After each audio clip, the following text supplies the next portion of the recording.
আচ্ছা, যদি আপনার পাশের বাড়ির সুন্দরী মহিলাটি আপনাকে প্রতিদিন নিজ হাতে রান্না করে খাওয়ায়, তাহলে আপনার কেমন লাগবে? নিশ্চয়ই নিজেকে ভাগ্যবান মনে হবে, তাই না?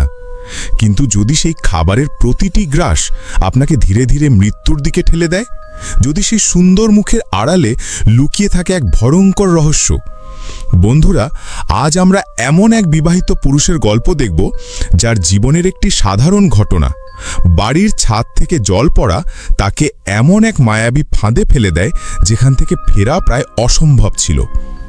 এই সুন্দরী মহিলার পরিচয় কি, আর কেনই বা সে আবিয়াও নামের এই লোকটিকে তার শিকার বানাচ্ছিল? চলুন এই রক্ত জল করে দেওয়া গল্পের একদম শুরু থেকে সবটা জেনে আসা যাক। গল্পের নায়ক আবিয়াও একজন সাধারণ চাকরিজীবী। তার একটি সুখী পরিবার আছে। সে এবং তার গর্ভবতী স্ত্রী ফ্যাং ফ্যাং। তাদের জীবনটা একদম স্বাভাবিকভাবেই চলছিল। কিন্তু একদিন তাদের এই শান্ত জীবনে এক নতুন সমস্যার উদয় হয়। তাদের বাড়ির ছাদ চুইয়ে অনবরত জল পড়তে থাকে। আবিয়াও বুঝতে পারে সমস্যাটা তার ওপরের ফ্ল্যাট থেকে হচ্ছে। উপায় না দেখে আবিয়াও ওপরের ফ্ল্যাটের দরজায় কড়া নাড়ে, আর দরজা খুলতেই তার সামনে এসে দাঁড়ায় এক অপরূপ সুন্দরী মহিলা, যার নাম লি রং।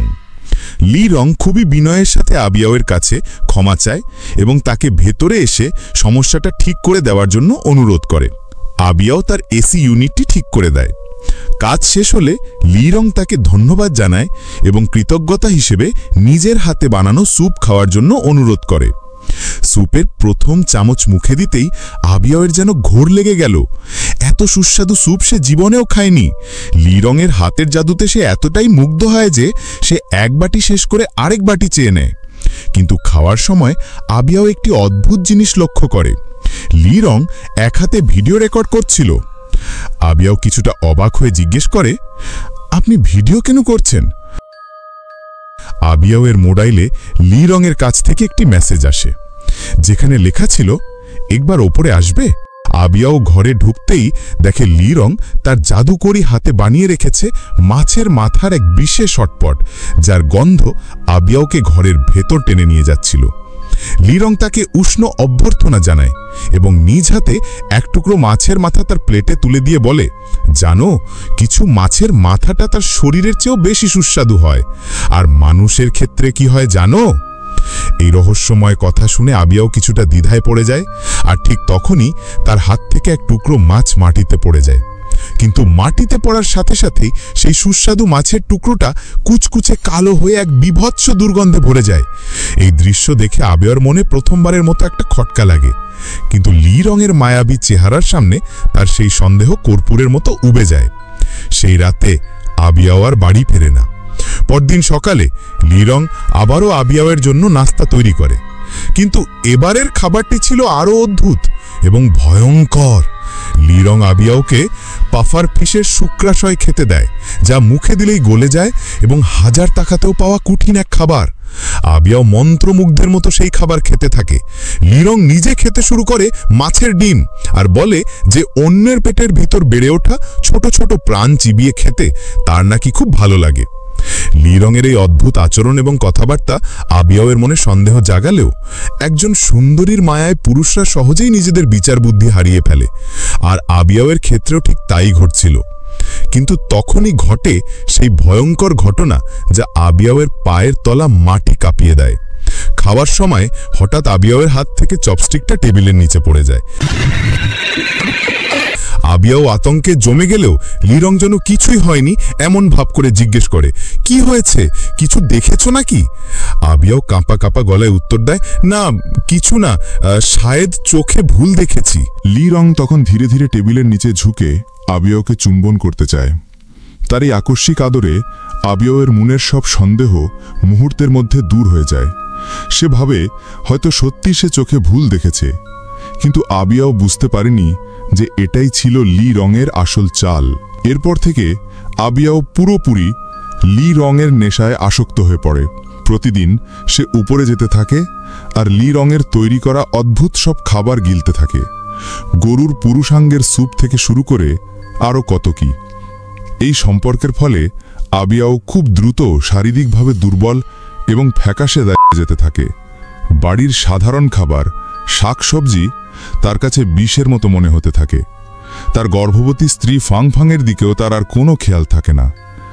একদিন আবিয়াওয়ের মন এতটাই লি রঙের জন্য উতলা হয়ে ওঠে যে সে তার গর্ভবতী স্ত্রী ফাংফাংকে ধাক্কা দিয়ে সরিয়ে দিয়ে দৌড়ে উপরের তলায় চলে যায়। কিন্তু সেখানে গিয়ে সে এক অদ্ভুত দৃশ্য দেখে। কখনো লি রং সিলিং থেকে ঝুলছে, পরক্ষণেই আবার খাবার টেবিলে বসে আছে। ঠিক সেই মুহূর্তে ফাংফাং ফোন করে জানায় যে আবিয়াওয়ের ধাক্কার কারণে তার প্রসব বেদনা শুরু হয়ে গেছে। স্ত্রীর কান্নার আওয়াজ শুনে আবিয়াওয়ের হুঁশ ফেরে। সে তাড়াতাড়ি বাড়ি ফিরে যেতে চায়, কিন্তু লি রং তাকে যেতে দেয় না। সে আবিয়াওয়ের হাত ধরে নিজের বিশাল বড় পেটে রাখতে বলে। আবিয়াও অবাক হয়ে যায়, কারণ তাদের সম্পর্ক তো মাত্র কয়েক মাসের। এত তাড়াতাড়ি এত বড় পেট কিভাবে সম্ভব? কিন্তু সে হাত রাখতেই এক ভয়ঙ্কর ঘটনা ঘটে। লি রং কোনো মানব সন্তান নয়, বরং একটা মরা মাছ জন্ম দেয়। সেই মরা মাছটা মাটিতে পড়তেই লি রং এক ভয়ঙ্কর কান্নারত দৈত্যে পরিণত হয় এবং আবিয়াওর দিকে ঝাঁপিয়ে পড়ে।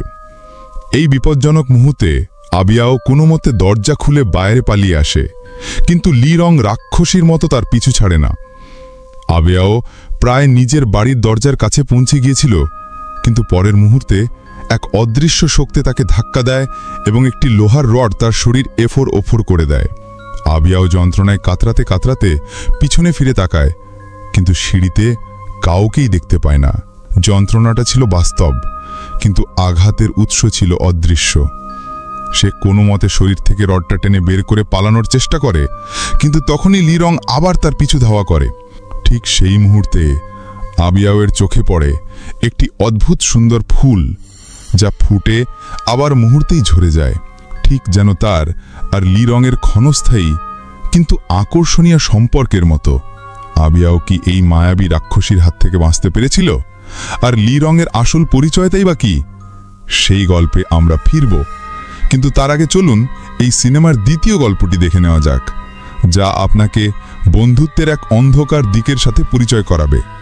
এই গল্পের কেন্দ্রবিন্দু হল মেং ইউ নামে একটি মেয়ে। সে একজন প্রতিভাবান ব্যালে নর্তকী, কিন্তু ভীষণ একা। তার কোনো বন্ধু নেই। একদিন নিজের নতুন বাড়ির এক পুরনো আলমারি থেকে সে একটি কাঠের পুতুল খুঁজে পায়। পুতুলটির প্রতি তার এক অদ্ভুত মায়া জন্মায় এবং সে ঠিক করে আজ থেকে এই পুতুলই হবে তার সবচেয়ে ভালো বন্ধু। মেং ইউ জানত না যে এই পুতুলটি সাধারণ নয়, এটি তার আগের মালিকের আত্মার প্রভাবে আধ্যাত্মিক শক্তি লাভ করেছে। যে এই পুতুলের হাতে লাল সুতো বাঁধবে, পুতুলটি তার মনের গোপন ইচ্ছা পূরণ করার জন্য যে কোনো কিছু করতে পারে। মেং ইউ সরল মনে পুতুলটির হাতে লাল সুতো বেঁধে দেয়।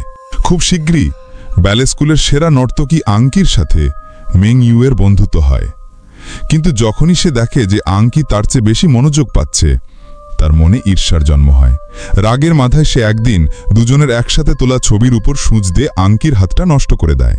কে জানত যে তার এই সাধারণ রাগ এমন ভয়ঙ্কর রূপ নেবে? সেই রাতেই অভিশপ্ত পুতুলটি মেং ইউ এর মনের ঘৃণা অনুভব করে এবং সবার অলক্ষ্যে আংকির ক্ষতি করে। আংকি মারাত্মকভাবে আহত হয় এবং তার নাচের স্বপ্ন চিরদিনের মতো শেষ হয়ে যায়। আংকির পর শ্বেত রাজহংসী বা হোয়াইট সোয়ানের প্রধান চরিত্রের জন্য মেং ইউ এর নতুন প্রতিযোগী হয়ে দাঁড়ায় সিজিয়া। কিন্তু অদ্ভুতভাবে অন্যান্য ছাত্রছাত্রীরা মেং ইউকে এড়িয়ে চলতে শুরু করে, কারণ তার শরীর থেকে নাকি মরা ইঁদুরের মতো এক অদ্ভুত গন্ধ আসছিল। মেং ইউ বুঝতে পারে এটা তাকে অপমান করার জন্য সিজিয়ারই কোনো চাল। ঘৃণায় তার মন ভরে ওঠে। সে ভাবে, এত খারাপ মানুষ কেন এত খ্যাতি পাবে? আর মেং ইউ এর এই অন্ধকার ভাবনা সঙ্গে সঙ্গে জেনে যায় সেই ভয়ঙ্কর কাঠের পুতুলটা। সেদিন রাতে সিজিয়া যখন বাথরুমে চুল শুকাচ্ছিল, তখনই এক অদ্ভুত ঘটনা ঘটে। হঠাৎ করে বাথরুমের আলো নিভে যায়, কিন্তু আয়নার ভিতরে সিজিয়ার প্রতিবিম্বটা এক ঐক্সী হাসি হাসে। পর মুহূর্তে তার হাতে থাকা হেয়ার ড্রায়ারটা অস্বাভাবিকভাবে গরম হতে শুরু করে এবং শেষে সেটি বিস্ফোরিত হয়।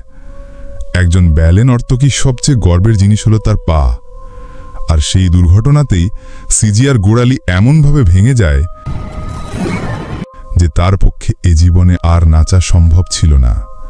আবারও মেং ইউ এর পথের কাঁটা নিজে থেকেই সরে গেল। শ্বেত রাজহংসীর সেই কাঙ্ক্ষিত চরিত্রটা অবশেষে মেং ইউ এর হাতে চলে আসে। কিন্তু এই পাওয়াটা কি তার জন্য আশীর্বাদ ছিল নাকি এক ভয়ঙ্কর অভিশাপ? মহড়ার দিন চলে আসে। মেং ইউ যখন ভাবছিল যে সবকিছু এখন তার নিয়ন্ত্রণে, তখনই শিক্ষক বলেন যে লিলি নামের আরেকটি মেয়েও খুব ভালো নাচছে এবং তাকে প্রধান চরিত্রের বিকল্প হিসেবে রাখা হবে। এই কথা শোনা মাত্রই মেং ইউয়ের বুকের ভেতরটা কেঁপে ওঠে। শ্বেত রাজহাঁসের চরিত্রটা তার কাছে শুধু একটা পারফরমেন্স ছিল না, এটা ছিল কাদায় ডুবে থাকা একজন মানুষের বেঁচে থাকার একমাত্র অবলম্বন। তার এতদিনের কষ্টের ফল সে কিছুতেই লিলির কাছে হারাতে চায়নি। আবারও তার মনে লিলির জন্য তীব্র শত্রুতা জন্মায়। কিন্তু এবার মেং ইউ ভয় পেয়ে যায়। সে বুঝতে পারে যে তার ভেতরের এই হিংসা আর ঘৃণা তাকে তিলে তিলে শেষ করে দিচ্ছে। সে চিৎকার করে সেই পুতুলটিকে বলতে থাকে, ওদের সবার এই পরিণতির জন্য তুমিই দায়ী, তুমিই আমাকে দিয়ে সব করিয়েছ। মেং ইউ অবশেষে সেই মানুষে পরিণত হয় যাকে সে নিজেই একসময় ঘৃণা করত। সে বুঝতে পারে খারাপের সঙ্গে থাকতে থাকতে সে নিজেও অজান্তে খারাপ হয়ে গেছে। সে পুতুলটির বিরুদ্ধে প্রতিরোধ করার চেষ্টা করে, কিন্তু সেই শয়তানি শক্তির সঙ্গে পেরে ওঠা তার পক্ষে সম্ভব ছিল না। কাঠের পুতুলটা যখন মেং ইউয়ের প্রতিরোধ অনুভব করে, তখন সে তাকে এক অন্তহীন অন্ধকারে বন্দী করে ফেলে, যেখানে মেং ইউকে সারা জীবন শুধু সেই পুতুল আর তার মৃত মালিকের জন্য নেচে যেতে হবে। যে খ্যাতির জন্য সে এত কিছু করেছিল, সেই খ্যাতি এখন তার জন্য এক অনন্ত নরকে পরিণত হয়। আর মুভিটা এখানেই শেষ হয়ে যায়।